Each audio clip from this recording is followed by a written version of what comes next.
Bonjour, vous écoutez Decade for Change, le podcast.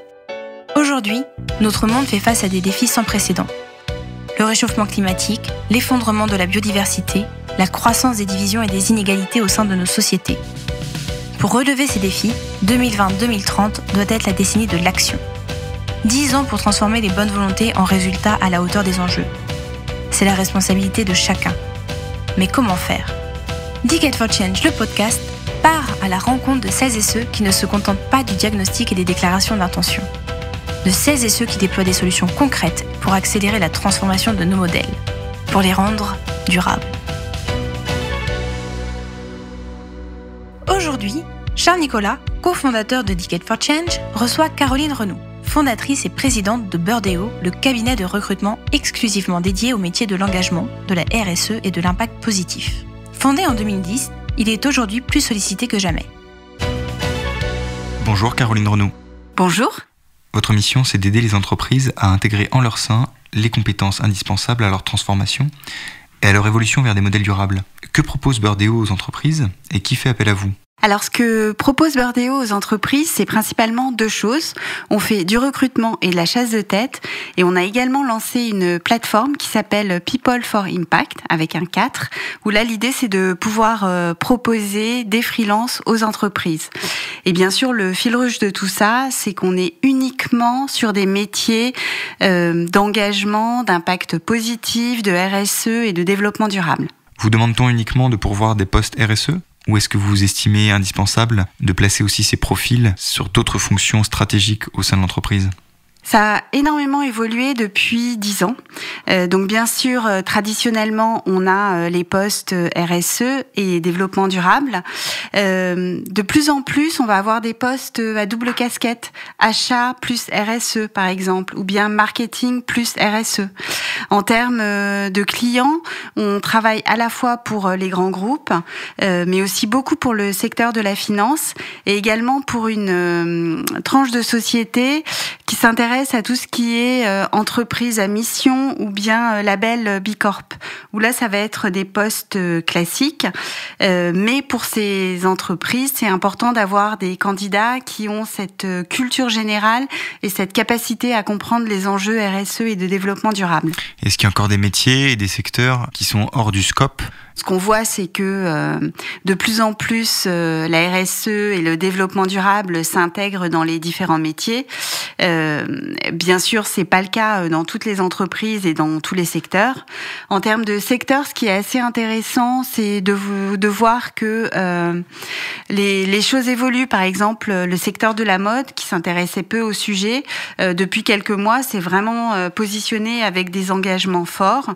Et il suffit qu'il y ait une ou deux entreprises internationales qui démarrent pour que il y ait un chemin qui soit tracé. Le secteur agroalimentaire est quand même sur ces sujets depuis assez longtemps. 2019 qui a vraiment été une année de bascule sur l'intérêt sur le sujet. On a vu aussi, par exemple, que le plastique, c'est-à-dire toutes les entreprises qui faisaient des emballages, ont commencé vraiment à se poser des questions. Un truc qui a énormément fait bouger les choses, c'est le secteur de la finance, puisque de plus en plus, le secteur de la finance, avant d'investir dans une société, vont également regarder les politiques RSE ou ce qu'on appelle les critères ESG, environnement, social, gouvernance. Donc ça, c'est un levier très fort pour faire bouger et évoluer les choses. Et donc la clé du sujet, les compétences. Quelles sont les compétences que vous recherchez en priorité chez les candidats ? Et est-ce que vous trouvez facilement ces compétences sur le marché aujourd'hui ? Alors les compétences à la fois techniques et ce qu'on appelle les soft skills, donc les compétences de savoir-être pour les métiers de l'engagement, de la RSE et du développement durable, il y a un socle commun qu'on peut constater dans tous les métiers. Premièrement, il est évident qu'il faut avoir un engagement fort et des valeurs. On fait pas ces métiers par hasard. Ça, c'est la première chose. C'est nécessaire, mais c'est absolument pas suffisant. La deuxième chose, c'est qu'il faut avoir la bonne posture. Il faut être capable de démontrer la valeur ajoutée que ça apporte.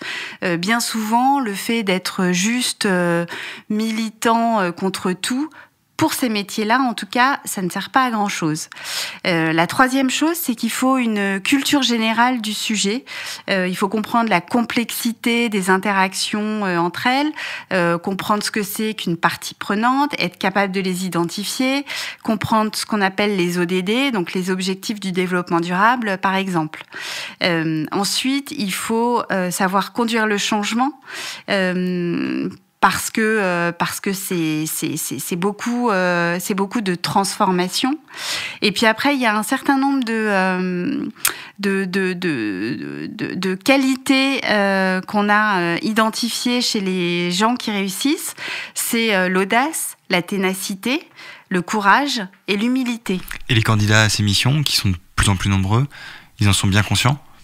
Alors, est-ce que les candidats qui souhaitent donner du sens à leur travail sont conscients de tout ça ? Je dirais ça dépend. J'ai quand même un certain nombre de candidats qui viennent à moi et qui me disent, voilà, moi je fais du vélo, je mange bio, et ils pensent que ça suffit. Alors certes, c'est bien d'être en accord avec ces engagements, mais ce sont des métiers qui sont plus difficiles parce qu'il faut convaincre, parce qu'il faut comprendre, et donc avoir des convictions, c'est une bonne chose, mais il faut aussi se renseigner et comprendre toutes les interactions sur ce que je vous ai dit, les ODD, la complexité des parties prenantes. Et ces compétences, est-ce que vous les trouvez facilement sur le marché ? Globalement, c'est difficile. On fait beaucoup ce qu'on appelle, alors dans mon métier, on fait à la fois du recrutement par annonce, c'est-à-dire on pose des annonces et on fait de l'approche directe, ce qu'on appelle la chasse de tête. Pour beaucoup de postes et de plus en plus, on doit faire de l'approche directe parce qu'il n'y a pas suffisamment de candidats qui répondent. Et quand on fait de l'approche directe, c'est souvent très difficile de trouver les bonnes compétences. Pourquoi ? Parce que c'est des métiers, comme je vous disais, qui sont difficiles. Il faut vraiment un socle de compétences techniques très fort. Souvent, pour les postes très seniors, il faut aussi ce qu'on appelle du leadership d'influence, un réseau, et puis les soft skills dont je vous parlais, courage, audace, ténacité, humilité. Aujourd'hui, quels sont les parcours de formation qui permettent le mieux d'acquérir ces compétences ? Alors, la première option, c'est si c'est quelqu'un qui est étudiant, qui s'appuie sur sa formation initiale, ingénieur, finance, marketing, communication, et que cette personne fasse idéalement un complément, un master RSE, développement durable ou finance durable. Enfin, il y en a un certain nombre sur le marché aujourd'hui. Quelqu'un qui est un cadre expérimenté, effectivement, je conseillerais vraiment de refaire une formation. Alors, ça peut être une formation courte, ça peut être une formation plus longue, de s'intéresser à ces sujets, donc de faire de la veille, parce que c'est des choses qui vont évoluer très vite, et de commencer à cultiver un réseau sur le sujet, parce que ce sont des métiers où le réseau est important, parce qu'on va plus vite quand on connaît les gens autour de soi, et souvent, c'est assez facile de rencontrer des gens parce que, globalement, moi, ce que j'ai trouvé, c'est que c'est des gens qui ont envie de changer le monde, de faire avancer les choses. Donc, ils sont plutôt très ouverts à ouvrir leur carnet d'adresses. Ce que je voulais ajouter aussi, c'est d'essayer de faire des petits stages, des missions, enfin, pour avoir des premières petites expériences sur le sujet. On n'a pas besoin d'avoir des années et des années d'expérience. De toute façon, ça n'existe pas puisque c'est des choses qui sont nouvelles. Mais montrer qu'on a mis un peu les mains dans le cambouis, ça peut vraiment aider. Et un recrutement réussi, est-ce qu'on en voit l'impact immédiatement ? Alors, est-ce que le recrutement des gens qui ont un impact positif va vraiment faire évoluer les choses ? Oui. Bien souvent, il faut quand même que la direction générale ou le board, qu'il y ait au moins une personne qui a envie d'y aller aussi. Et moi, j'ai pu voir des transformations, notamment dans le domaine agroalimentaire ou dans le domaine des cosmétiques, où il y a eu une vraie transformation sur l'approvisionnement et sur l'offre qui a été faite aux consommateurs. En parlant en particulier des postes de directeur RSE ou de directeur du développement durable, on voit qu'ils montent de plus en plus dans l'organigramme de l'entreprise, qu'ils rejoignent maintenant les COMEX et les comités de direction. Est-ce qu'on peut envisager qu'à court ou moyen terme, ces profils-là accèdent aux plus hautes fonctions dans l'entreprise, et notamment au poste de direction générale ? Alors, l'évolution des directeurs RSE et développement durable depuis 10 ans, je trouve que les choses ont beaucoup bougé. De plus en plus, ces personnes-là montent dans la hiérarchie. On le voit aussi au niveau des salaires qui augmentent et c'est plutôt une bonne chose. Après, je pense que c'est vraiment des gens qui ont les qualités nécessaires pour pouvoir accéder à des directions générales. Pourquoi ? Parce que ce sont des gens qui sont habitués à faire beaucoup avec peu. Ce sont des gens qui sont capables de comprendre la complexité à l'intérieur de l'entreprise et aussi à l'extérieur. Ce sont des gens qui sont habitués à la fois à faire la conduite du changement en interne et également à montrer la pertinence de ce qu'ils font à l'externe. Ce sont des gens qui font de la gestion de projets transverses aussi.